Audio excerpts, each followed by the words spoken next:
نستعينه ونستغفره ونعوذ بالله من شرور أنفسنا ومن سيئات أعمالنا من يهده الله فلا مضل له ومن يضلل فلا هادي له وأشهد أن لا إله إلا الله وحده لا شريك له وأشهد أن محمدًا عبد الله ورسوله وصفيه وخليله وأمينه على وحيه وخيرته من خلقه صلى الله عليه وعلى آله وأصحابه ومن تبعهم بإحسان إلى يوم الدين.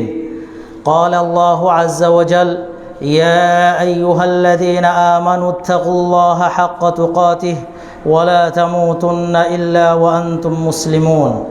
يا أيها الناس اتقوا ربكم الذي خلقكم من نفس واحدة وخلق منها زوجها وبث منهما رجالا كثيرا ونساء واتقوا الله الذي تساءلون به والأرحام إن الله كان عليكم رقيبا.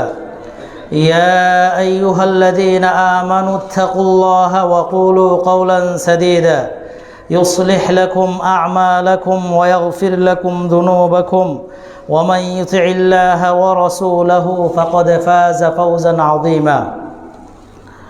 أما بعد فإن أصدق الحديث كتاب الله وخير الهدي هدي محمد صلى الله عليه وسلم وشر الأمور محدثاتها وكل محدثة بدعة وكل بدعة ضلالة وكل ضلالة في النار. وقال تعالى أيضا: فاعتبروا يا أولي الأبصار. وقال تعالى أيضا: لقد كان في قصصهم عبرة لأولي الألباب. وقال أيضا: وما ظلمهم الله ولكن كانوا أنفسهم يظلمون.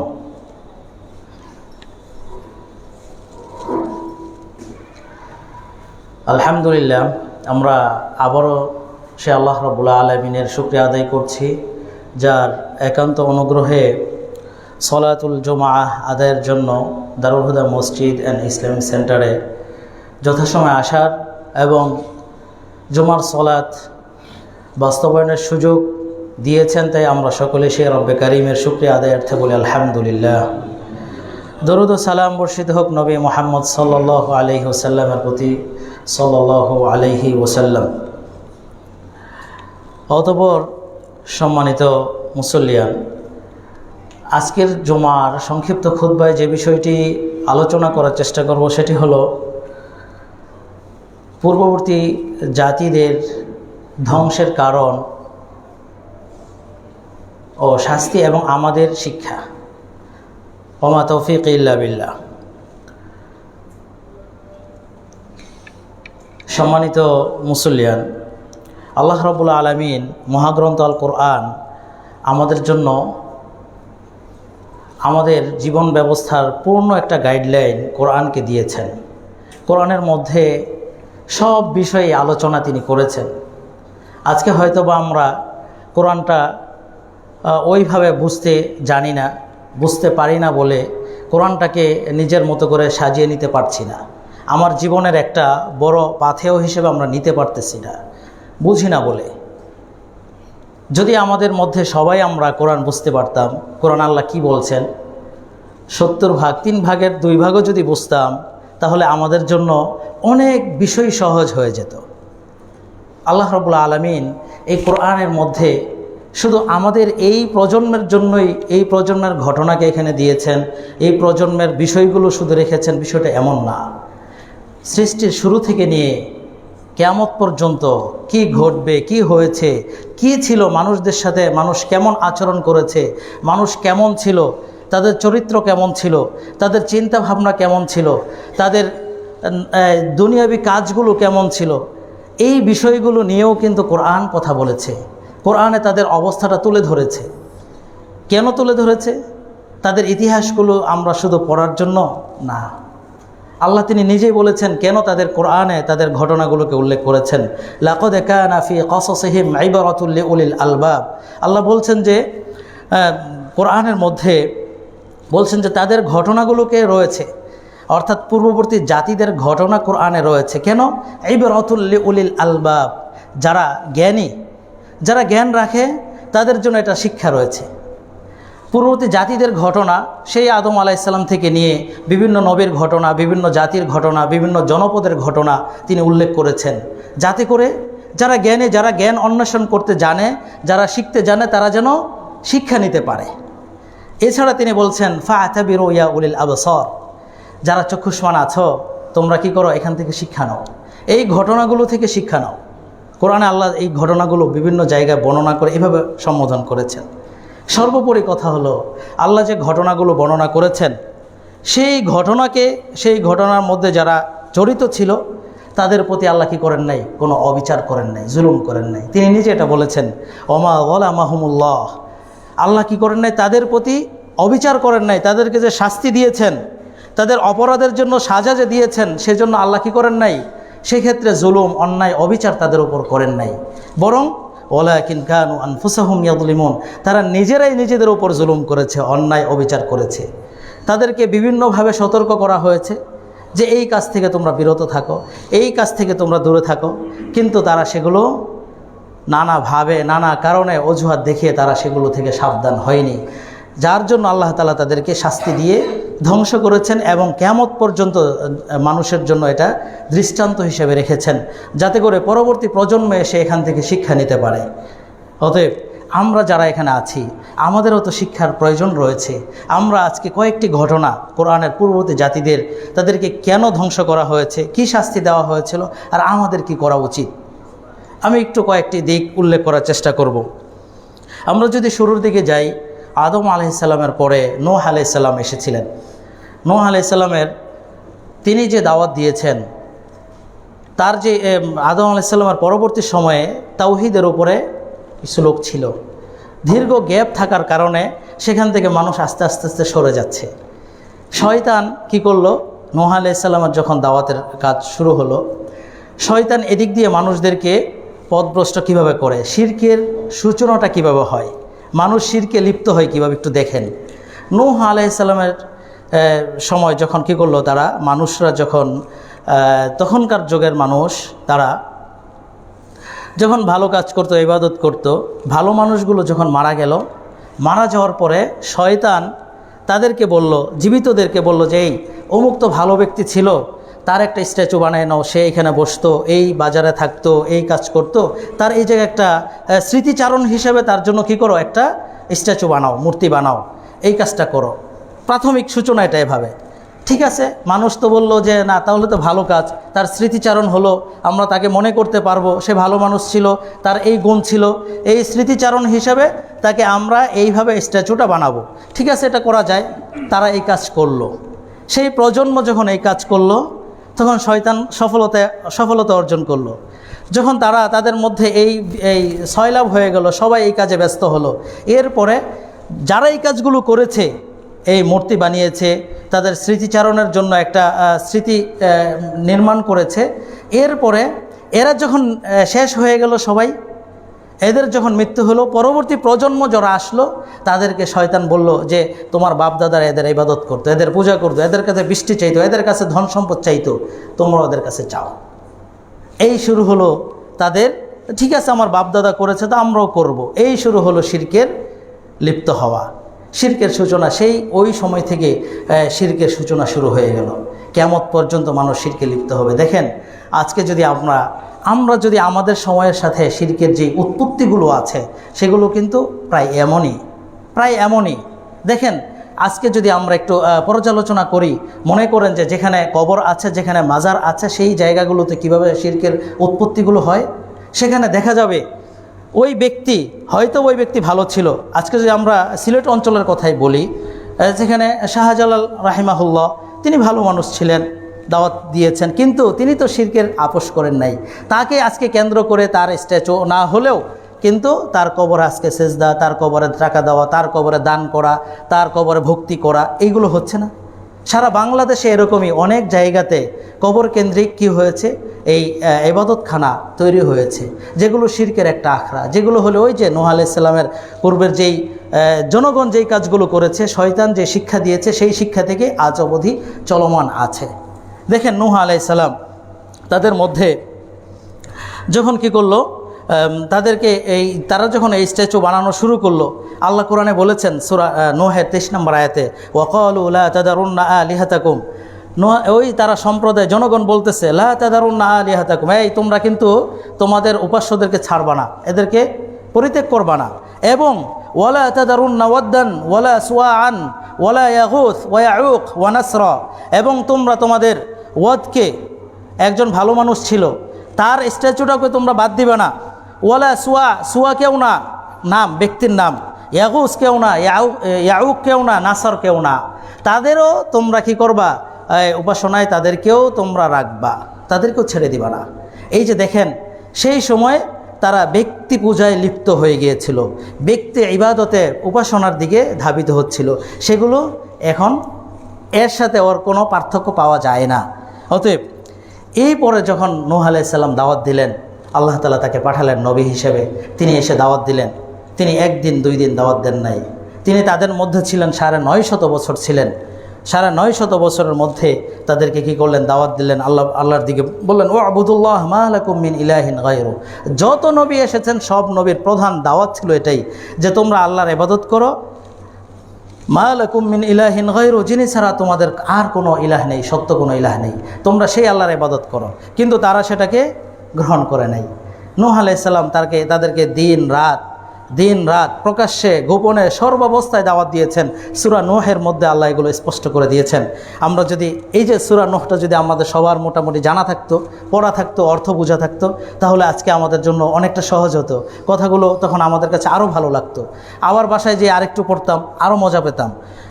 তাহলে এইভাবে তিনি দাওয়াত দিয়েছেন। দেখেন নূহ আলাইহিস সালামের সম্প্রদায় তারা কি করেছে, তারা বলছে যে মা নারাকা ইল্লা বাশারাম মিসলানা, এই নূহ তোমাকে তো আমরা আমাদের মতো মানুষই মনে করি, তুমি ব্যতিক্রম তো কিছু নয়, তুমি আমাদেরকে এই দাওয়াত আল্লাহর পক্ষ থেকে যদি কোনো বিধান আসে তাহলে এটা আসবে ফেরেশতা নিয়ে আসবে, তুমি কেন আসছো, তুমি দাওয়াত দিচ্ছ কেন, তুমি আমাদের মতো মানুষ। তো তারা এটাকে অহংকার বশত এটাকে প্রত্যাখ্যান করলো। তারপরে এই যে লম্বা ঘটনা, তাদের পুরো জীবনীটা প্রায় ঘটনাটা কোরআনে রয়েছে। তারা নবীকে মেনে নেয় নাই, অর্থাৎ শিরকে তারা লিপ্ত ছিল। শিরকটা ছিল তাদের প্রধান কাজ, প্রধান অপরাধ। আল্লাহ তাআলা তাদেরকে ধ্বংস করে দিয়েছেন।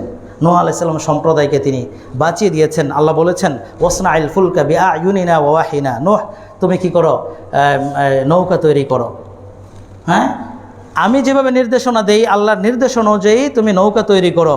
এবং সেখানে কি করলেন, দেখেন কত বড় অপরাধী তারা, জনগণ নৌকা বানাচ্ছে, আর তারা নূহ আলাইহিস সালামের জনগণ সম্প্রদায়ের লোকেরা তারা বলতো, তারা উপহাস করতো এটা নিয়ে। ওয়াকুল্লামা মাররা আলাইহি মালাউম মিন কওমিহি সাখিরু মিন, যখনই তারা সেখান দিয়ে যেত দেখতো যে নৌকা বানাচ্ছে, আর বলতো সে নৌকা বানাচ্ছে, মানে উপহাস করতো তাদেরকে নিয়ে। তখন আল্লাহ বলেছেন ইন তাসখারু ফা ইন্নামা ইয়াসখারু মিনকুম কামা তাসখারুন ফা ইন্না নাসখারু মিনকুম কামা তাসখারুন, যে আল্লাহ বলেছেন যে তোমরা আজকে উপহাস করছো, তোমাদেরকেও উপহাস করা হবে, অর্থাৎ তোমাদেরকে ধ্বংস করে দেওয়া হবে, অপেক্ষা করো। অতএব এর পরবর্তীতে কি হলো, নৌকা তৈরি হয়ে গেল। নূহ আলাইহিস সালামের সম্প্রদায় যারা ঈমান আনয়ন করেছে, যারা তাওহীদকে মেনে নিয়েছে, শিরক মুক্ত ইবাদত করেছে, তাদেরকে আল্লাহ রাব্বুল আলামিন আল্লাহ তাআলার নির্দেশে নৌকাতে তারা আরোহণ করলো, উঠলো এবং তাদেরকে বাঁচিয়ে দিলেন। কি হয়েছিল, ফাফাতাহনা আবওয়াবাস সামাই বিমাইন মুনহামির, আল্লাহ বলছেন সূরাতুল কমারের 11-12 নম্বর আয়াতে বলছেন যে আমি আসমানের দরজাগুলোকে উন্মুক্ত করে দিয়েছি, সেখান থেকে পানির ঢল নামিয়ে দিয়েছি, এবং ওয়াফাজ্জারনাল আরদা উয়ুনান, জমিন থেকেও ঝর্ণাধারা উচ্ছরিত করেছি, সেখান থেকেও পানি উঠতেছে, আকাশ থেকেও নামতেছে, যাবে কোথায়। ফালতাকাল মাউ আলা আমরিন ক্বাদ কুদির, এবং দুই পানি, আকাশের পানি এবং জমিনের পানি দুইটা একত্রিত হয়ে আল্লাহর নির্ধারিত বিষয়কে বাস্তবায়ন করলো। এরপরে তারা সকলেই কি হলো, ধ্বংস হয়ে গেল, আপনারা জানেন। এবং নূহ আলাইহিস সালাম তার নিজের সন্তানকেও কি করতে পারেন নাই, রক্ষা করতে পারেন। আল্লাহ নিষেধ করে দিয়েছেন ওয়ালা তুখাতিবিনি ফিল লাযিনা আমানু, তুমি কি করবে না, যারা ঈমান আনয়ন করে না তাদের ব্যাপারে আমার কাছে সুপারিশ করবে না। এবং নিজের সন্তানকে যখন ডাকলো যে তুমি আসো আমাদের সাথে, আমার ছেলে আসো, তখন কি বলল, ওয়ালা তাকুম মাআল কাফিরিন, তুমি কাফিরদের অন্তর্ভুক্ত হয়েও না। তখন সন্তান বলল যে সাআউই ইলা জাবালিন ইয়াসিমুনি মিনাল মা, বাবা আমার আসার দরকার নাই, ওই যে সামনে পাহাড় আছে সেই পাহাড়ে যে আমি আশ্রয় নেব, পানি থেকে বেঁচে যাব। বাবা বললেন লা আসিমাল ইয়াউম, আজকে কোনো রক্ষাকারী নেই, কোনো পাহাড় কোনো কিছুই রক্ষা করতে পারবে না, একমাত্র আল্লাহ তাআলাই যদি রক্ষা করেন, অতএব বাবা তুমি আসো আমাদের কাছে। কিন্তু সন্তান বাবার ডাকে সাড়া দেয় নাই, ঈমান আনয়ন করে নাই, তাওহীদের বিশ্বাসী হয় নাই, যার কারণে আল্লাহ তাআলা তাকে ধ্বংস করে দিয়েছেন। অতএব আমরা যারা আছি, আজকে যদি আমার পরিবারের মধ্যে সন্তান যদি ইসলামের পথে না থাকে, তাহলে আমার আপনার করণীয় কি? তাকে কি করা? তারকে আমরা দাওয়াত দিতে পারবো, ডাকতে পারবো, বুঝাতে পারবো, কিন্তু তাকে তো আমরা একেবারেই, যদি তার উপর ইসলামের হিদায়াতটা না থাকে, তাহলে তো আমরা জোর করে করাতে পারবো না। তার জন্য সর্বোচ্চ দোয়া করতে পারবো, কিন্তু তাকে গুলিয়ে দিতে পারবো না। অতএব আমরা আমাদের পরিবারের সদস্য হলেও একজন ভালো মানুষ, তার সাথে সদস্য হওয়া সত্ত্বেও কিন্তু তিনি সন্তানের জন্য কাজ করতে পারেন নাই। ইসলামের সৌন্দর্যের ভিত্তিতেই কিন্তু আল্লাহ রক্ষা করেছেন। অতএব আজকে যারা আমরা আছি, আমাদেরকেও শিরকের সাথে কোনো আপোষ চলবে না, শিরকের সাথে কোনো ধরনের আপোষ চলবে না। ওই জাতিকে আল্লাহ ধ্বংস করেছেন প্লাবন দিয়ে, আপনাকেও আমাকে যে বন্যা দিয়ে ধ্বংস করবেন না, কি প্রমাণ আছে? অতএব কোরআন এটাই শিক্ষা দিচ্ছে যে আমাদেরকে শিরক মুক্ত ইবাদত করতে হবে, নতুবা আমাদের জন্য বিপদ অনিবার্য। আল্লাহ আমাদেরকে হেফাজত করুক। তেমনিভাবে দেখেন, এটা তো গেল শিরকের সাথে শুধু লিপ্ত ছিল। এছাড়াও যদি আরও জাতিদের আমরা ঘটনাগুলো নিয়ে আসি, কোরআনে যেগুলো বর্ণনা করেছেন, আদ সম্প্রদায় যারা হুদ আলাইহিস সালামের অনুসারী ছিল, হুদ আলাইহিস সালামের জাতি ছিল আদ জাতি। তাদের মধ্যে তাদের ধ্বংসের একটা কারণ ছিল, বড় কারণ হলো তারা অহংকার করত, তারা অবাধ্যাচরণ করেছে। তাদের এই অবাধ্যাচরণ এবং অহংকারের কারণে আল্লাহ তাদেরকে ধ্বংস করেছেন। তারা কেমন ছিল? তারা শক্তিশালী ছিল, খুব শক্তির অধিকারী ছিল এবং সুঠাম দেহের অধিকারী ছিল তারা। এবং তারা বিভিন্ন নির্মাণাধীন খুব বিচক্ষণতার সাথে নির্মাণ করতে পারত, ঘরবাড়িঘর খুব ভালোভাবে নির্মাণ করতে পারত তাদেরকে এমন বুদ্ধিমত্তা আল্লাহ দিয়েছেন। অর্থাৎ সেই সময়ের জন্য তারা ছিল শ্রেষ্ঠ জাতি এই বুদ্ধিমত্তার দিক থেকে। আমাদের অঞ্চলে থাকে না, এই হবিগঞ্জে একটা পাড়া থাকে না, অমুক পাড়া থেকে খুব শিক্ষিত মানুষ, তারা সবাই অনেক জ্ঞান বিজ্ঞানে খুব ভালো আছে। আবার একটা এলাকা আছে, যে এলাকার মানুষ কি একটু দুর্বল থাকে, তারা একটু ভালো কাজগুলোতে, নিম্ন শ্রেণীর যে পেশাগুলো আছে সেগুলোতে জড়িত থাকে, এমন থাকে না? ঠিক আদ জাতিদেরকে আল্লাহ তাআলা কী করেছেন, তাদেরকে বুদ্ধিমত্তায়, তাদের চেহারা, দেহের দিক থেকে, সব দিক থেকে উন্নত করেছেন। সেই সম্প্রদায় তারা কি করতো? অহংকার করত। আল্লাহ বলছেন ওয়াযকুরু ইয জাআলাকুম খুলাফা মিন বাদি কওমি নূহিন ওয়া যাদাকুম ফিল খালকি বাসতাহ, যে নূহ আলাইহিস সালামের পরবর্তী সম্প্রদায়ের মধ্যে যখন তাদেরকে সৃষ্টিতে তাদেরকে কি করা হয়েছিল, শক্তি দেওয়া হয়েছিল, শ্রেষ্ঠত্ব দেওয়া হয়েছিল, তাদের কথাটা একটু স্মরণ করে দেখো। তারা কি ছিল? আলাম তারা কাইফা ফাআলা রাব্বুকা বিআদ, আমাদের নবীকে আল্লাহ সম্বোধন করে বলছেন সূরাতুল ফাজরে, আপনি কি লক্ষ্য করেন নাই যে আদ জাতির সাথে আপনার রব কী আচরণ করেছেন, তাদেরকে সাথে কি করেছেন? ইরমা যাতিল ইমাদ, তারা তো উচ্চ প্রাসাদের অধিকারী ছিল। আল্লাতী লাম ইউখলাক মিসলুহা ফিল বিলাদ, যে কোনো দেশেই এরকম সৃষ্টি, এরকম নির্মাণ কেউ করতে পারে না তাদের মতো। এত চিন্তাশীল, এত নতুনত্ব তাদের মধ্যে ছিল, তাদের মধ্যে এত প্রযুক্তিটাও ছিল। তাদের কি ছিল? তাদেরকেও আল্লাহ রসুল হুদ আলাইহিস সালাম, নবী হুদ আলাইহিস সালাম কী করেছেন? দাওয়াত দিয়েছেন। ওই যে উ'বুদুল্লাহ মা লাকুম মিন ইলাহিন গায়রুহ, তোমরা এক আল্লাহর ইবাদত করো, যিনি ছাড়া সত্য কোনো ইলাহ নেই। একই তাওহীদের দাওয়াত তিনিও দিয়েছেন, কিন্তু সম্প্রদায় সেটা গ্রহণ করে নাই। তারা নবী হুদ আলাইহিস সালামের দাওয়াতকে তারা গ্রহণ করে নাই। পরবর্তীতে তারা শুধু উপহাস করেই যাচ্ছে, নবীকে উপহাস করছে যে না, তুমি যদি সত্য নবী হয়ে থাকো তাহলে তুমি কি করো, আমাদেরকে নিদর্শন দেখাও। তো এইভাবে তারা উপহাস করতে একটা সময় তাদের কি অনাবৃষ্টি দেখা দিল, বৃষ্টি হচ্ছে না। তখন নবী হুদ আলাইহিস সালাম বললেন যে ইয়া কওম ইস্তাগফিরু রাব্বাকুম সুম্মা তুবু ইলাইহি, যে এই সম্প্রদায় তোমরা কি করো, তোমার রবের কাছে ইস্তিগফার করো, তওবা করো, তার কাছে ফিরে আসো। তখন ইউরসিলিস সামা আলাইকুম মিদরারা, এতে হতে পারে যে মুষলধারে বৃষ্টি তোমাদেরকে দিবেন তিনি। ওয়াজিদিকুম কুওয়াতান ইলা কুওয়াতিকুম, এবার তোমাদের শক্তি আরও বৃদ্ধি করে দিবেন। তারা সেটাকেও কী করলো? প্রত্যাখ্যান করলো, সেটা তারা শুনলো না। এরপরে তারা বলল যে ইন্না কুলু ইল্লা আতারাকা বা'দু আলিহাতিনা বিসু। ঈশের হুদ আলাইহিস সালাম নবীকে বলছে যে আমাদের মনে হচ্ছে একে আমাদের যে উপাস্যগুলো আছে তারা তাকে কি করছে? অমঙ্গলে আক্রান্ত করে ফেলেছে, অমঙ্গল দিয়ে ফেলেছে তার কাছে, এই জন্য সে এই সমস্ত বাজে কথা বলছে। নাউযুবিল্লাহ। এইভাবে তাদের উক্তিগুলো ছিল। এবং তারা অহংকার করে কি বলতো? আওয়ালাম ইয়ারাউ আন্নাল্লাহাল্লাযী খালাকাহুম হুয়া আশাদ্দু মিনহুম কুওয়া, যে তারা বলতো যে মান আশাদ্দু মিন্না কুওয়া, আমাদের চাইতে শক্তিশালী আর কে আছে? তারা বলতো তার আল্লাহ শক্তি দিয়েছেন, তাদের সব দিক দিয়ে দেহের অধিকারী, সুঠাম দেহের অধিকারী বানিয়েছেন, শক্তিতেও খুব বেশি ছিল। তারা বলতো মান আশাদ্দু মিন হুয়া আশাদ, আল্লাহ বলছে মান আশাদ্দু মিন্না কুওয়া, আমার চাইতে বেশি, আমাদের চাইতে আর শক্তিশালী কারা বেশি? তারা এই অহংকার করে এই কথাগুলো বলতো।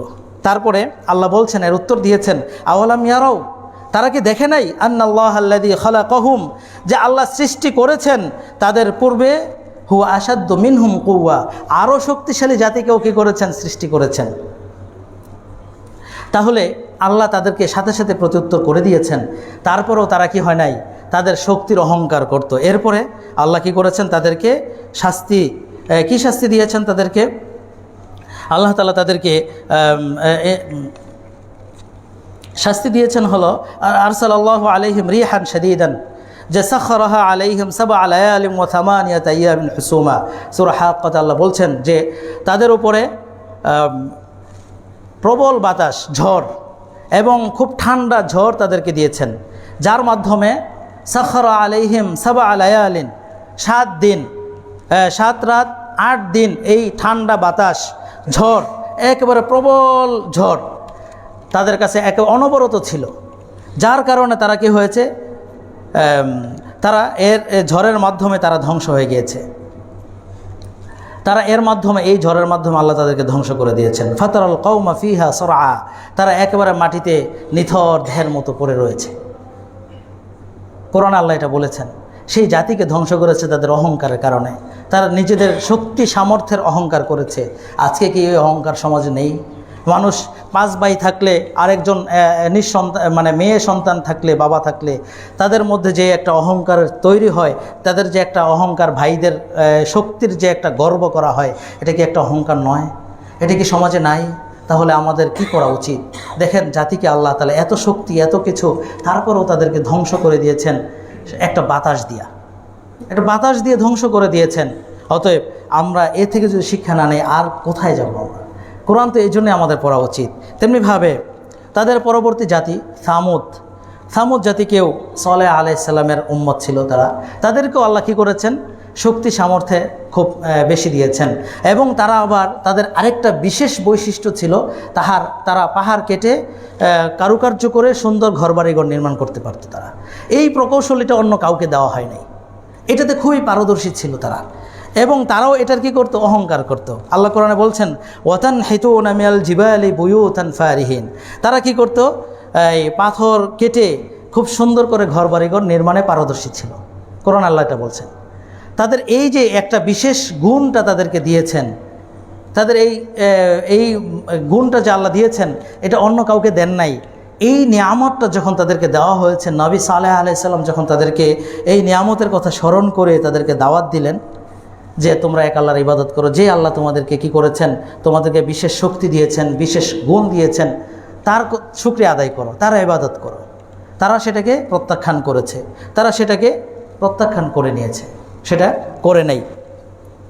তারপরে তাদেরকে কি করেছেন? এবং তারা এই সালেহ আলাইহিস সালামের সম্প্রদায় সামুদ জাতি, তারা কি করেছে? আল্লাহর যে দেওয়া মুআজিজা ছিল নবী সালেহ আলাইহিস সালামকে, সেই মুআজিজা তথা উটনিকে তারা কি করেছে? আল্লাহ বলে দিয়েছেন ওয়ালা তামাসসুহা বিসুইন, যে মুআজিজা হিসেবে নবীকে যখন একটা উটনি দেওয়া হলো, সেই উটনিটা যেন তারা কোনো আঘাত না করে, তাকে যেন কোনো কষ্ট না দেয়, সেই উটনিটাকে কষ্ট না দেয়। যদি দেয় ফায়াখুযাকুম আযাবুন আলিম, তাহলে তোমাদেরকে আল্লাহর যন্ত্রণাদায়ক শাস্তি তোমাদের পাকড়াও করবে। আল্লাহ নিষেধ করে দিয়েছেন, কিন্তু তারা কি করলো? যন্ত্রণা না, শুধু একেবারে মেরেই ফেলেছে, হত্যা করে দিয়েছে। এরপরে আল্লাহ কি করেছেন? তাদেরকে শাস্তি দিয়েছেন। এরপরও হত্যার পরও তাদেরকে 3 দিন সময় দেওয়া হয়েছিল। তামাত্তাউ ফি দারিকুম সালাসাতা আইয়াম যালিকা ওয়া'দুন গায়রু মাকযুব, যে তোমরা 3 দিন কি করো? থাকো। তারপরও যে ওরা যে ফিরে আসে কিনা, না। এরপরে তখন কি করা হলো? আল্লাহ তাআলা তাদেরকে শাস্তি দিলেন। ফাআখাযাতহুমুর রাজফা, তারা কি করেছিল? এই যে পাহাড় কেটে কারুকার্য করে ঘরবাড়িঘর নির্মাণ করতো, তারা ভাবতো আমাদের এত ঘরবাড়িঘর, এটা আবার কীভাবে ধ্বংস হবে? এখানে বসে থাকবো, নষ্ট হবে না, আমরা মারা যাবো না, আমাদের কিছু করতে পারবে না। আল্লাহ বললেন ফাআখাযাতহুমুর রাজফাতু, তাদেরকে ভূমিকম্প পাকড়াও করলো, ভূমিকম্পে সব শেষ করে দিল। কিসের অহংকার? একেবারেই তারা উপরে পড়ে মারা গিয়েছে। অতএব এই জাতীয় কি করেছে? আল্লাহ তাদেরকে এত শক্তি, এত ক্ষমতা ছিল, তারপরও তাদেরকে ধ্বংস করে দিয়েছেন। কোনো ধরনের অট্টালিকা, কোনো ধরনের কারুকার্য, কোনো নির্মাণাধিকারকে রক্ষা করতে পারে নাই। আজকে তো এখনও এমন আছে। দেখেন বর্তমান যে সময়টাতে আমরা আছি, যদি আমরা একটু চিন্তা করি, এই যে এই সময়টাতে এখন কত যুবক না, বুড়াও আছে, যে খেলার জন্য খেলা দেখতে গিয়ে তার অন্যদিকে সব, এদিকে ঝড় বৃষ্টি, একেবারেই অনেক কষ্টদায়ক অবস্থা, বজ্র পড়ছে, তারপরে কোনো নাই, এদিক দিয়ে তার জয় জঙ্কার সব কিছু চলছে। কোথায় আপনি? সেই তো সালেহ আলাইহিস সালাম জাতির মতোই তো আপনার কাছে চলে এসেছে। আপনার সেদিকে আপনার বিল্ডিংয়ে আছেন, বিল্ডিং কিছু হবে না, বিল্ডিংয়ের ভিতরে তো আর বজ্রপাতের কোনো সমস্যা নেই। কে বলেছে সমস্যা নেই? যদি আল্লাহ আপনাকে ধ্বংস করেন, কিছুই লাগবে না। আপনি যে আল্লাহর বিধান ছেড়ে ফজরের সালাতে এদিকে আসি, দেখি এদিকে খুব হট্টগোল কয়েকদিন আগে, কিসের আমি তো বুঝতে পারি নাই, যে দেখি পরে নামাজ পড়ে যায় বুঝলাম যে এখানে খেলাধুলার জিনিসটা দেখতেছে। তো এই যে আমি ভাবছি কোনো কেউ মারা গেছে কিনা, হয়তো বা কোনো সমস্যা হয়েছে কিনা, যে এই টাইমে তো কেউ কথা বলার কেউ না, আমি খেলার শুরুর দিকে আর কি। তখন এটা এই যে এই অবস্থা যদি হয় আমাদের, যে অথচ ফজরের সালাতে খুঁজে পাওয়া যায় না, আর আজকে খেলাধুলার জন্য আমরা রাত জেগে শেষ সময় খেলা দেখে তারপর আমরা ঘুমাইতে পারি, 40-50 মিনিট খেলা দেখার জন্য রাতটা, পুরো রাত্রটা জাগতে পারি। আল্লাহর যে নিয়ামত আপনি যদি এই যে এইভাবে নষ্ট করছেন, এই যে এইভাবে ধ্বংস করে দিচ্ছেন, এটার জন্য জবাব দিতে হবে। দেখেন পাকড়াও যদি করে, কোনো উপকার, কোনো বিষয় নেই, ছাড় পর কোনো সুযোগ নেই। আল্লাহ যদি ধরেন আর ছাড়বেন না। দেখেন আমাদের নবী মুহাম্মদ সাল্লাল্লাহু আলাইহি ওয়াসাল্লাম তিনি একটা কথা বলেছেন, ইমাম বুখারী রাহিমাহুল্লাহ হাদিসটি উল্লেখ করেছেন, লা তাদখুলু আলা হাউলাইল মুআযযিবিন।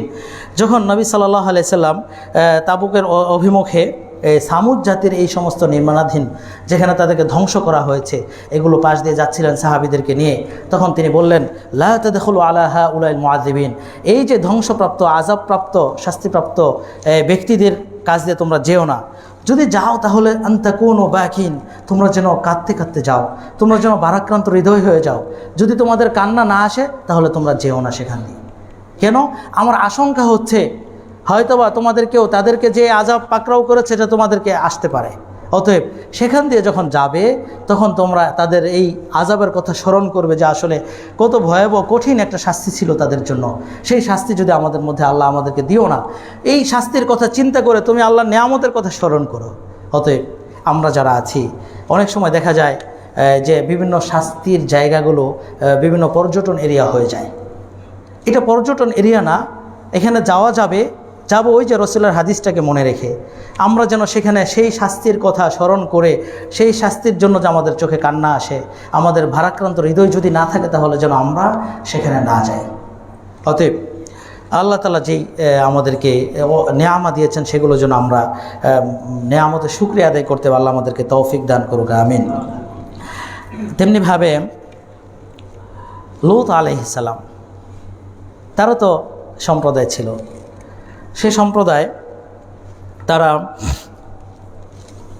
তার সম্প্রদায়টা একটু ব্যতিক্রম ছিল, একেবারেই ব্যতিক্রম। পূর্বে আর তাদের মতো কেউ ছিল না। তাদের সময় তারা কি করত? আল্লাহ বলছেন যে ইন্নাকুম লাতাতুনা রিজালা শাহওয়াতাম মিন দুনিন নিসা। তারা একেবারে সম্পূর্ণ ব্যতিক্রম কিছু আবিষ্কার করলো, সেটা হলো সমকামিতাতে তারা লিপ্ত ছিল। এই অপরাধ আর পূর্বে ছিল না। এই লূত আলাইহিস সালামের সম্প্রদায় জনগণ তারা সেটাকে করেছে। এমনকি তাদের যে অপরাধগুলো ছিল, তারা প্রকাশ্যে পাপ কাজ করত। একেবারে স্পষ্ট জনগণের সামনে পাপ কাজে লিপ্ত হতো এবং অশ্লীলতা তাদের মধ্যে একেবারে ছয়লাভ হয়ে গিয়েছিল। তাদের মধ্যে তাদের এই অবস্থা, তারা এই যে এই অপকর্মের সাথে জড়িত ছিল এটাকে অপরাধ মনে করতো না, তারা এটাকে অপরাধ মনে করতো না। তারা বরং লূত আলাইহিস সালামকে তারা বলতো যে আপনি কি করেন, এই জনপদ ছেড়ে চলে যান, আপনি এইগুলো পছন্দ করেন না তাহলে চলে যান, আপনি এই জনপদ ছেড়ে আপনি চলে যান। মানে তারা অপরাধটাকে ভালো কাজ, আর যিনি ভালো কাজ করতেন তাদেরকে তারা কি করত, এটাকে খারাপ মনে করত। দেখেন তো সময়টা কি এখন এরকম অনেকটা আছে না? এখনও তো এরকম অনেক আছে, যারা ভালো কাজ করবে, ভালো কিছু করবে, তাদেরকে সমাজ থেকে বয়কট করা হয়, সমাজ থেকে চলে যেতে হয়, সমাজের সবাই মিলে তাদেরকে আলাদা করে দেয়। আর যারা অপরাধ করবে তাদের ব্যাপারে কোনো কথা নাই। আজকে যদি এখানে মাইক বাজিয়ে বিভিন্ন ধরনের নাচ গান করা হয়, কিছুই কেউ বলবে না। আবার যদি এখানে একটা ইসলামে হালাকা করেন, এর জন্য সকলের অনুমতি, অনেক ধরনের কিছুই করে তারপরে করতে হবে, তারপরেও হবে না। কোরআনের আয়াত, লূত আলাইহিস সালামের সম্প্রদায় এটা করেছিল লূত আলাইহিস সালামের সাথে। অতএব তাহলে তাদের যেই তারা যেই চিত্রটা ছিল তাদের মধ্যে, সমকামিতা তাদের মধ্যে যেই মূল অপরাধ ছিল, এজন্য আল্লাহ কি করেছেন, তাদেরকে কি করে ধ্বংস করে দিয়েছেন। তাদের ধ্বংসের নমুনাটা কেমন ছিল? তাদের ধ্বংসটা আল্লাহ তাআলা ফালাম্মা জাআ আমরুনা জাআলনা আলিয়াহা সাফিলাহা ওয়া আমতারনা আলাইহা হিজারাতাম মিন সিজ্জিলিম মামদুদ। সূরা হুদের মধ্যে আল্লাহ বলেছেন যে তারা যখন এইগুলো থেকে বিরত হচ্ছে না, যখন তাদের মতো তারা সব করে যাচ্ছে, অপরাধ একের পর এক করেই যাচ্ছে, তখন আল্লাহ তাদেরকে ফালাম্মা জাআ আমরুনা, আল্লাহর নির্দেশটাকে আল্লাহ তাদের কাছে শাস্তি পাঠালেন। জাআলনা আলিয়াহা, তার উপরিভাগটাকে কি করলেন, উল্টিয়ে দিলেন, সাফিলাহা, এটাকে উপরে করে দিলেন, ওয়া আমতারনা আলাইহা হিজারাতাম মিন সিজ্জিল, এবং তাদের উপর বৃষ্টি বর্ষণ করলেন, কিসের, পাথরের, কঙ্করের বৃষ্টি নিক্ষেপ করলেন। পোড়া মাটির যে পাথর আছে সেই পাথরের, কঙ্করের অনাবরত বৃষ্টি করলেন, অর্থাৎ জমিনটাকে উল্টিয়ে দিলেন, সাথে সাথে আবার তাদের উপর বৃষ্টি বর্ষণ, পাথরের বৃষ্টি বর্ষণ করলেন, তাদেরকে এইভাবে ধ্বংস করলেন এই জাতিকে। আজকে সমাজে যেই সমকামিতা, এটা যেভাবে ব্যাপকভাবে মানুষ কি করছে, প্রমোট করছে, এটা তো বড় ধরনের অপরাধ। দেখেন আল্লাহ ওই জাতিকে এইভাবে ধ্বংস করেছেন, এই জাতিকে এইভাবে ধ্বংস করবেন না কি গ্যারান্টি আছে? হতেও তো পারে, আল্লাহ হেফাজত করুক। অতএব আমাদের উচিত, আমাদের ছেলে মেয়ে যারা বড় হয়ে যাচ্ছে তাদেরকে যেন আমাদের খোঁজখবর রাখা উচিত, সেক্ষেত্রে যেন আমরা সতর্ক থাকি। আল্লাহ আমাদেরকে তৌফিক দান করুক, আমিন। তেমনিভাবে দেখেন আরও যে নবী এসেছেন, মুসা আলাইহিস সালামের সময় ফেরাউন ছিল, তার তো ঘটনা আপনারা আমরা সবাই জানি কম বেশি। সে কী করেছে, সে যত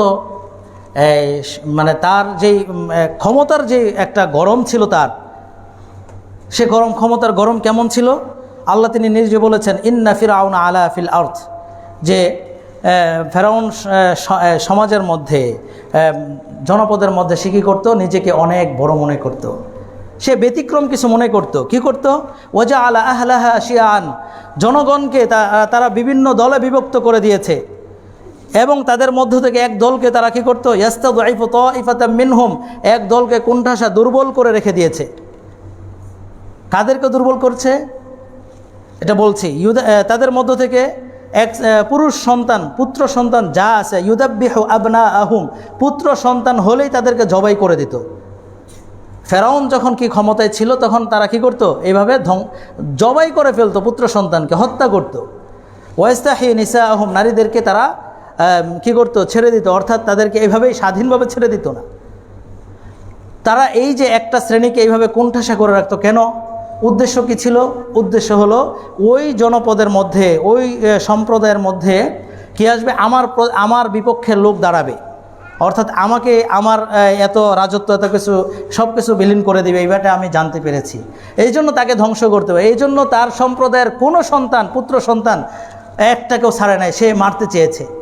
দেখেন তো, যদি আজকে ক্ষমতাকে কেউ আমার একক ক্ষমতাকে নিয়ন্ত্রণ করার জন্য যদি এই কাজ করে, তাহলে ফেরাউনের সাথে কি তার কোনো অমিল থাকবে? যুগে যুগে মানুষ কি করেছে, ক্ষমতাকে একত্রিত কি বলে নিজের মধ্যে রাখার জন্য নিজের উপর নিজের সম্পূর্ণ ক্ষমতা রাখার জন্য মানুষ করেছে, আর আল্লাহ শাস্তি দিয়েছেন, অপমানিত করেছেন। ফেরাউনকে কি আল্লাহ ছাড় দিয়েছেন? ছাড় দেন নাই। ফেরাউন এইভাবে যখন তার এই কাজগুলো করার জন্য কি করেছে, পুত্র সন্তান সবগুলোকে হত্যা করে একের পর এক হত্যা করছে, কি মনে করেছেন এটা? একটা সন্তান হত্যা করা কত বড় একটা জঘন্য অপরাধ। এরপরও আল্লাহ তাআলা কি করেছেন? মূসা আলাইহিস সালামকে ওই সম্প্রদায় থেকে কি জীবিত রেখেছেন, তার ঘরে লালন পালন করেছেন, এবং পরবর্তীতে দাওয়াতি কাজ সেখানে তিনিই দিয়েছেন। এবং মূসা আলাইহিস সালাম যখন দাওয়াত দিতে আসলেন, পর্যায়ক্রমে যখন তিনি এই জনপদ ছাড়তে বললেন, চলে যাচ্ছেন, সামনে হলো নদী, সমুদ্র, পিছে হলো ফেরাউনের বাহিনী, মূসা আলাইহিস সালাম যাবে কোথায়? তখন তার সম্প্রদায়ের একটু আতঙ্কে ছিল। মূসা আলাইহিস সালাম বললেন যে ভয় পেও না, আমাদের সাথে আমাদের রব আছে। তখন আল্লাহ বলছেন ফাআউহাইনা ইলা মূসা আন ইদরিব বিআসাকাল বাহর, মূসা আপনি কি করেন?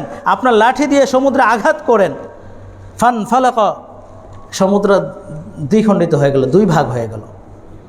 এবং ফাকানা কুল্লু ফিরকিন কাত্তাউদিল আযীম, বিশাল পাহাড়ের মতো কি হয়ে গেল, লেয়ার হয়ে গেল দুই সাইড দিয়ে, অর্থাৎ রাস্তা হয়ে গেল, চলাচল করার মতো অবস্থা হয়ে গেল। কোরআনে আল্লাহ এটা বলেছেন। অতএব মূসা আলাইহিস সালাম তার সম্প্রদায় নিয়ে চলে গেলেন। ফেরাউন যখন আসলো, তখন আল্লাহ কি করলেন? তাদেরকে ফাআগরাকনাহু ওয়া মান মাআহু জামিআন, আমি ফেরাউনকে এবং ফেরাউনের সাথে যারা ছিল, তার অনুসারী ছিল, সবাইকে কি করলাম? ডুবিয়ে মারলাম, ডুবিয়ে দিলাম পানিতে। ফেরাউন যখন পানিতে ডুবে গেল, পড়ে গেল পানি, তখন সে বলতেছে আমানতু, আমি ঈমান আনলাম। মূসা বনী ইসরাইলের সম্প্রদায় যেভাবে ঈমান আনয়ন করেছে যে রবের, আমি ওই ইলের কি ঈমান আনলাম। আল্লাহ বললেন এখন আর সময় নেই, তোমার সময় শেষ। ফাল আলআন ওয়া কাদ আসাইতা, তুমি এখন ঈমান আনছো, অথচ ইতিপূর্বে কত ধরনের অপরাধ করেছো, কত সুযোগ ছিল তোমার।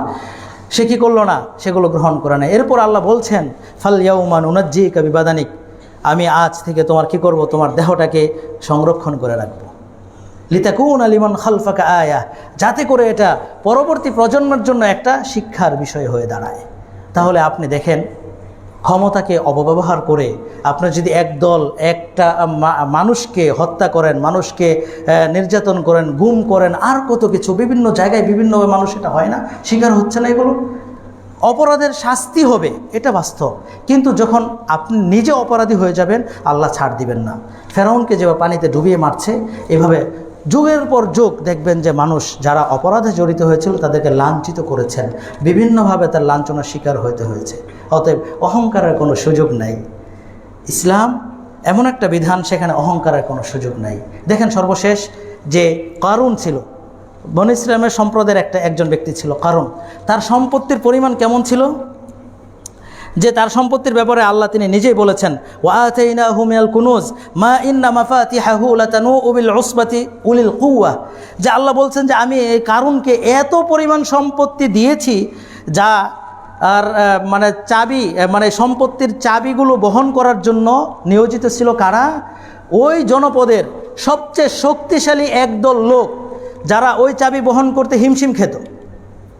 কোরআনে আল্লাহ এভাবেই বলেছেন যে ওই জনপদ একদল লোক, একদলের ব্যাখ্যা বলেছেন 10 থেকে 40, তো যদি 10 জনও হয়, শক্তিশালী 10 জন লোক যারা কি ওই চাবিগুলো বহন করতে হিমশিম খেত, তাদের কষ্ট হতো। এমন সম্পত্তি দিয়েছেন কারুনকে। আপনি চিন্তা করে দেখেন কত সম্পত্তি হতে পারে। চাবি বহন করতে তার 10 জন লোক, মানে একদল লোক লাগতো, তারাও কষ্ট পেত, কষ্ট হতো তাদের জন্য চাবি বহন করা। ওই ব্যক্তি কারুনকে যখন ভালো মানুষরা উপদেশ দিল, লা তাফরাহ, এই কারুন তুমি কি করবা না, অহংকার করো না, তুমি এই সম্পত্তির অহংকার করো না। ভালো মানুষ থাকে না, তারা উপদেশ দিত এবং কি তাকে বলতো যে ওয়াবতাগি ফীমা আতাকাল্লাহু দারুল আখিরা, কারুন তোমাকে যে আল্লাহ সম্পত্তি দিয়েছে এদের পরকাল তালাশ করো, এর মাধ্যমে পরকাল তালাশ করো। ওয়ালা তানসা নাসীবাকা মিনাদ দুনিয়া, দুনিয়া থেকে অংশটা কথা ভুলে যেও না।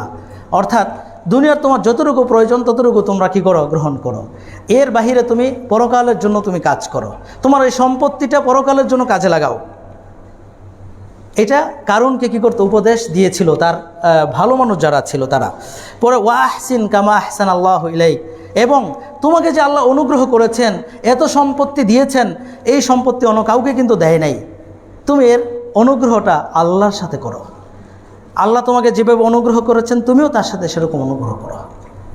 এই উপদেশ দেওয়ার পরও এবং বলেছে ওয়ালা তাবগিল ফাসাদা ফিল আরদ, জমিনে কী করবো না, আর বিশৃঙ্খলা করো না, জমিনে বিশৃঙ্খলা করো না।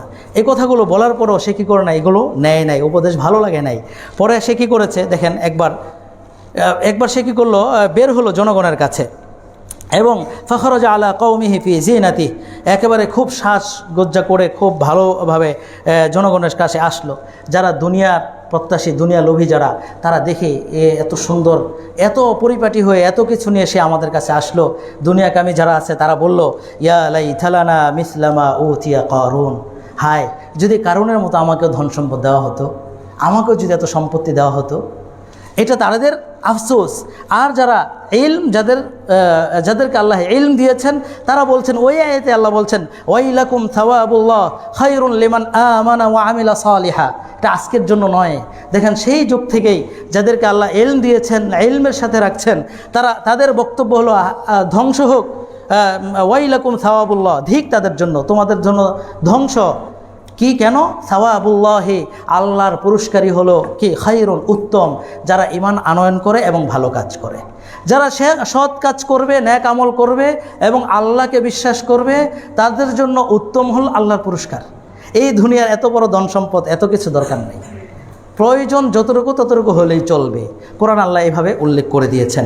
অতএব দেখেন, এই কারণ সে কী করেছে, তার সম্পত্তির এই যে এভাবে সে তার সম্পত্তি যেভাবে আল্লাহর পথে ব্যয় করা দরকার, যেভাবে করা দরকার এটা করে নাই, সে অহংকার করেছে, সম্পত্তির গরম দেখিয়েছে। এই জন্য আল্লাহ কী করেছেন, সম্পত্তির গরম দেখিয়েছেন, এই জন্য আল্লাহ ধ্বংস করে দিয়েছেন। ফাখাসাফনা বিহি ওয়া বিদারিহিল আরদ, আল্লাহ বলছেন যে সূরা কাসসের 81 নম্বর আয়াতে, যে ফাখাসাফনা বিহি, আমি কারুনকে এবং তার এই যে বিশাল ভবনগুলোকে সব দাবিয়ে দিয়েছি মাটিতে। তার যত ভবন ছিল সবগুলো, কত ছিল এটা তো আমরা বলতে পারবো না, চাবি ছিল অনেক, তার সব কিছুকে ধ্বংস করে দিয়েছি। দেখেন, যখন সে নিঃস্ব হয়ে গেল, সব শেষ হয়ে গেল, তখন আল্লাহ তিনি নিজেই বলেছেন, ফামা কানা লাহু মিন ফিয়াতিন, তার সাহায্য করার মতো কেউ ছিল না, কোনো ব্যক্তিই ছিল না সাহায্য করবে তাকে। এত একেবারে নিঃস্ব হয়ে গেল মুহূর্তের মধ্যেই। এত কিছু ছিল, যার ধন সম্পদ বহন করার জন্য একদল লোক ছিল, চাবি বহন করার জন্য, আর ওই জায়গায় তার সাথে কত লোক থাকতো, আর ওই জায়গায় যখন সে নিঃস্ব হয়ে গেল, সব দাবিয়ে দিলেন, ধ্বংস করে দিলেন, মুহূর্তের মধ্যে সে নিঃস্ব, একেবারে নিঃস্ব। আল্লাহ বলছেন, মিন দুনিল্লাহ, আল্লাহ ছাড়া কেউ ছিল না তার। ওমা কানা মিনাল মুনতাসিরিন, সে নিজেও নিজের কোনো উপকার করতে পারে নাই, নিজেও কোনো উপকার করতে পারে না। তাহলে আজকে যারা সম্পত্তি বিভিন্নভাবে উপার্জন করছে, এই যে ব্যাংক লুট বলেন, আরও কত কিছুভাবে মানুষ হচ্ছে না, অবৈধ বনের সম্পত্তি মেরে দিচ্ছে না, আপনার যতটুকু আল্লাহ দিয়েছেন ততটুকু নিয়ে সন্তুষ্ট থাকেন। আল্লাহ অন্যত্র বলেছেন বাকিয়াতুল্লাহ, যে আল্লাহর দেওয়া যতটুকু আছে হালাল অংশটা, সেটা আপনি নিয়ে থাকেন। এটা অন্য ইয়েদের ঘটনার ক্ষেত্রে বলেছেন যে তারা কি করতো, ওজনে কম দিত। আরেক সম্প্রদায় ছিল, তারা ওজনে কম দিত। তাদের ব্যাপারে বর্ণনা করতে গিয়ে আল্লাহ বলেছেন যে তারা কি করত, ওজনে কম দিত এবং মাদায়েন, শুআয়ব আলাইহিস সালামের জাতি, তারা ওজনে কম দিত, অন্যকে ঠগাই দিত। ওয়াইলুল লিল মুতাফফিফিন আল্লাযীনা ইযা ইকতালু আলান নাসি ইস্তাওফুন। এছাড়া আল্লাহ বলেছেন যে ফাউফুল কাইলা ওয়াল মিজান, যে তোমরা কি করো, ওজনে ঠিক দাও মানুষকে। আল্লাহ শুআয়ব আলাইহিস সালামের মাধ্যমে এই সংবাদ দিয়েছেন, ওজনে কম দিও না, ওয়ালা তাবখাসুন নাস আশিয়াআহুম, মানুষকে কম দিও না, মানুষের তার যে প্রাপ্যটা আছে সে যতটুকু পাবে তার জিনিসটা তাকে বুঝিয়ে দাও, এই ক্ষেত্রে কোনো গরিমসি করবে না। কোরআন আল্লাহ কিন্তু এটা বলেছেন। দেখেন তারা কি করেছে, সেই কাজগুলো করতো না, তারা এইগুলো থেকে বিরত থাকতো, এই কাজটা তাদের ভালো লাগতো না। তারা সম্পত্তি যেভাবে হোক তাদের কাছে কী করতো, তারা শুধু সম্পত্তির মালিক হবে, অন্যায়ভাবে হলো, হালালভাবে হলো না হারামভাবে, এটা দেখার বিষয় না, আমার সম্পত্তি দরকার, সম্পত্তির মালিক হতো তারা। আল্লাহ তাদেরকে ফাআখাযাতহুমুর রাজফা, তাদেরকেও ভূমিকম্প দিয়ে ধ্বংস করে দিয়েছেন। অতএব আপনি দেখেন তো, সম্পত্তির মালিক আপনি হতে পারবেন, যদি সম্পত্তিটা আপনার কি হয়, হালাল না হয়, তাহলে এটা কোনো উপকার আসবে না। আল্লাহ বলছেন বাকিয়াতুল্লাহি খায়রুন লাকুম ইন কুনতুম মুমিনিন, যে বাকিয়াতুল্লাহ, আল্লাহর বাকিটা, অর্থাৎ এই আয়াতের ব্যাখ্যায় বলেছেন যে হালাল উপার্জনের যতটুকু অংশ আপনার কাছে থাকবে, এটা হারাম উপার্জনের পুরো দুনিয়া থাকার চাইতে অতটুকুই আপনার জন্য কল্যাণকর, এটাই হলো আপনার জন্য উত্তম। অতএব আমরা যারা আছি, আমরা যেন হারামের সাথে জড়িত না হই। এই যে যুগে যুগে মানুষকে আল্লাহ ধ্বংস করেছেন বিভিন্ন অপরাধের কারণে, মৌলিক যতগুলো অপরাধ আছে এখনও মানুষের মধ্যে এগুলো হয়ে যায়, থাকে। আপনার পরিবারের জন্য না থাকে, আমাদেরকে এই সতর্ক থাকতে হবে নিজের পরিবারের জন্য শিরকের সাথে লিপ্ত না হয়। আপনি একজন ব্যবসায়ী হিসেবে অন্যকে যেন ঠকিয়ে না দেন, আপনি একজন সমাজের লোক হিসেবে প্রতিবেশীকে কষ্ট যেন না দেন। এই যে বড় বড় যতগুলো বিষয় আছে সেই বিষয়গুলো যেন আমরা কি করতে পারি, সেইগুলো থেকে যেন আমরা নিজেকে বিরত রাখতে পারি, নিজের পরিবারকে বিরত রাখতে পারি, এবং আমাদের সমাজ আস্তে আস্তে যে এইভাবে পরিবর্তন হয়ে যাবে। যদি সবাই যার যার জায়গা থেকে পরিবর্তন হয় তাহলে অনেকটা সহজ হবে। আল্লাহ আমাদেরকে তৌফিক দান করুক, আমিন। আল্লাহু তাআলা আ'লাম বিস-সাওয়াব। আকুলু কওলি হাযা আস্তাগফিরুল্লাহ লি ওয়া লাকুম ওয়া লিসাইরিল মুসলিমিন ফাস্তাগফিরুহু ইন্নাহু হুয়াল গফুরুর রাহিম। আলহামদুলিল্লাহি তাআলা ওয়াসসালাতু ওয়াসসালামু আলা মান লা নাবিয়্যা বা'দাহু, আম্মা বা'দ। قال الله عز وجل إن الله وملائكته يصلون على النبي يا أيها الذين آمنوا صلوا عليه وسلموا تسليما اللهم صل على محمد وعلى آل محمد كما صليت على إبراهيم وعلى آل إبراهيم إنك حميد مجيد اللهم بارك على محمد وعلى آل محمد كما باركت على إبراهيم وعلى آل إبراهيم إنك حميد مجيد। আমাদের মধ্যে অনেকে অসুস্থ আছেন, দোয়া চেয়েছেন, আল্লাহ যেন সকলকে শিফায়ে কামেলা আজাদে দান করেন। বিশেষ করে সাদমার এবং তাহিয়া নামের দুইজন ব্যক্তি তারা দোয়া চেয়েছেন, আল্লাহ যেন তাদের মনের আশাকে পূরণ করে দেন, আমিন। এবং আমরা যারা এখানে আছি, আমাদের মধ্যে যারা অসুস্থ আছেন, আল্লাহ তুমি সকলকে শিফায়ে কামেলা আজাদে দান করুন। আল্লাহ যারা এই মসজিদকে পরিচালনা করছেন, তাদের পরিচালনায় বারাকা দান করুন এবং তাদের জীবনকে সুন্দর করে দিন, তাওহীদের উপর অবিচল থাকার তৌফিক দান করেন। এবং আমরা যারা এখানে মুসল্লি হিসেবে আছি, আমরা এই মসজিদে নিয়মিত সালাত আদায় করি, আল্লাহ তুমি আমাদেরকে তাওহীদের উপর অবিচল রাখো। আল্লাহ পূর্ববর্তী জাতিদের যেই নিদর্শনগুলো তুমি দিয়েছ সেখান থেকে যেন আমরা শিক্ষা নিতে পারি, আল্লাহ তুমি আমাদের সেই তৌফিক দান করো, আমিন। اللهم أعز الإسلام والمسلمين وأذل الشرك والمشركين ودمر الطغاة المعتدين وانشر رحمتك على المؤمنين عباد الله رحمني رحمكم الله إن الله يأمر بالعدل والإحسان وإيتاء ذي القربى وينهى عن الفحشاء والمنكر والبغي يعظكم لعلكم تذكرون فاذكروا الله العظيم الجليل يذكركم واشكروه على نعمه يزدكم ولذكر الله أكبر والله يعلم ما تصنعون قوموا للصلاة.